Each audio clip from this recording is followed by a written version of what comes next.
اليوم نصيب معكم ملكة الحلويات المغربية كعب غزال. نحتاجو نص كيلو ديال الطحين الممتاز، بيضة صغيرة، 4 كاس فيه 2 معالق كبار ديال الزبدة الحيوانية، معلقة كبيرة سكر كلاصي، شوية د الملحة، قطرة اللوز، روح اللوز، معلقة كبيرة ديال الكليكوز، او كنعوضوه بمعلقه ونص ديال العسل ما يكونش مغلوق اللون. صافي وكنجمعوا العجينه ديالنا بالمزهر القياس اللي تجمع لنا، ما نبغيوهاش تكون خفيفه، تكون شويه شاده راسها. صافي كنجمع العجينه ديالي، ملي كنجمعها كنقسمها على 6 ديال الطراف، كنديرها في بلاستيك ميكا، نعملوها في الثلاجه تبات ليله كامله. نص كيلو ديال اللوز مفرك وبيت ليله كامله حتى كينشف مزيان من الماء. كنزيدو 200 غرام ديال السكر سنيده زائد 50 غرام سكر كلاصي. الاول كنطحن اللوز بوحدو وكنرجع عاوتاني نزيد له السكر، نعاودو الطحنه الثانيه حتى كيتعلك. فيه كنزيدو بيضه صغيره اولا نص بيضه الا كانت كبيره، كنضربها وندير في نص بيضه. زدت معلقه كبيره السكر كلاصي،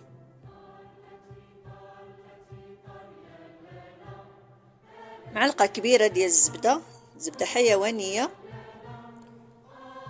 معلقه كبيره ما عمرش ديال الكليكوز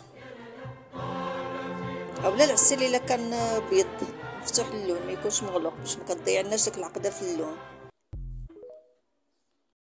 ديال الروح ديال اللوز و2 معالق كبار ديال المزهر. صافي كنجمع العقده وكنرجع نخويها فوق الطابله، وكنزيد عليها معلقه صغيره ديال المسكه حره، وكنعلكها مزيان في سيغ لا طابل. نتوما غادي تشوفوا كنعلكها مزيان حتى كتطلق الزيوت ديال هذاك اللوز وكتولي معلكه. هذه هي الطريقه اللي كانوا كيديروا شحال هذه الطريقه ديال كعب الغزال الحقيقيه. كنعلكها مزيان كنرجع نجمعها،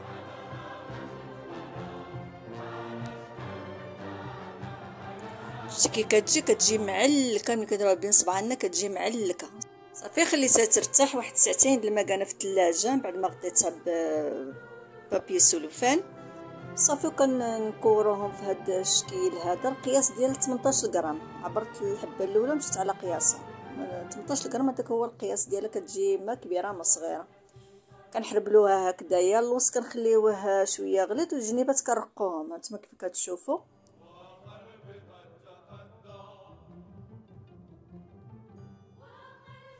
هنا كنطلقوا العجينه مزيان فوق الطبله من بعد ما كتكون بات ليله كامله. كنرقوها مزيان حتى كتبقى تبان لنا داك الزواق اللي كيكون في داك لاطابل اللي كنصيبوا عليه. هانتوما كي كتشوفوا من بعد كنحطوا داك الحبه ديال العقده ديال اللوز وكنبداو نصوبوا في الكعب غزال ديالنا. هانتوما كي كتلاحظوا خصنا نبركوا على العجينه على العقده مزيان، ما نخليوش الفراغات ديال الهواء ما بين العجينه والعقده. هانتوما غير تبعوا مزيان، كنبقاو كنرقوا من الجناب ونغلظوا في الوسط.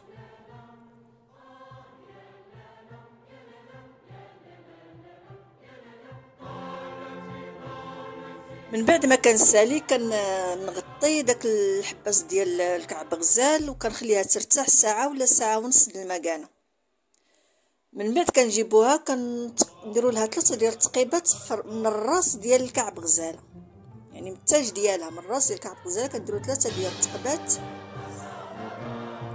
حتى كتوصل لتحت. القاعده ديال الكعبه.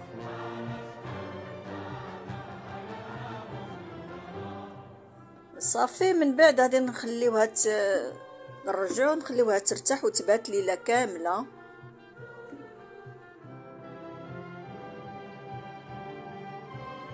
من الاحسن الابره اللي كنتقبو بها تكون رقيقه بزاف، ما تكونش غليظه باش ما تخسر ليناش الكعبه، معقمه بطبيعه الحال.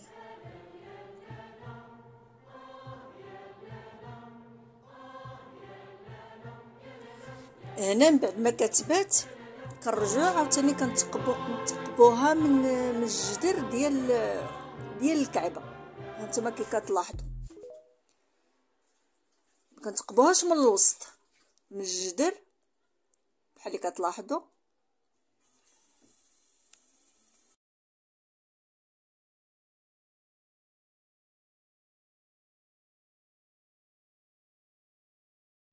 صافي هنايا كندهنوا ديك الكعبه من الوجه بزبده مذوبه، كندخلوها للفران متوسط، كنشعلوا العافيه غير من التحت، ما كتحتاجش الكعبه ما كتحتاجش طياب بزاف.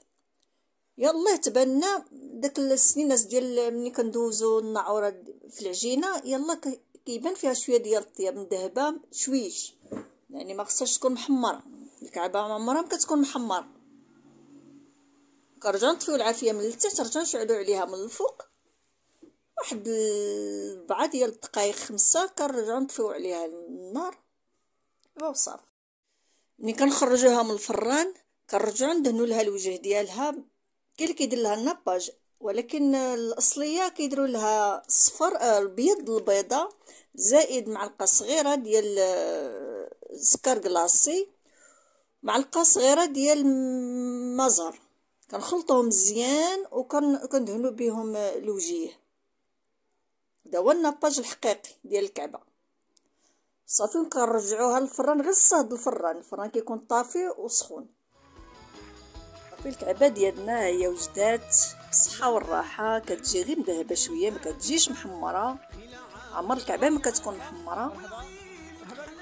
وعواشركم مبروكه. وهذه هي ملكه الحلويات المغربيه، كيقولوا لها سيده الحلويات.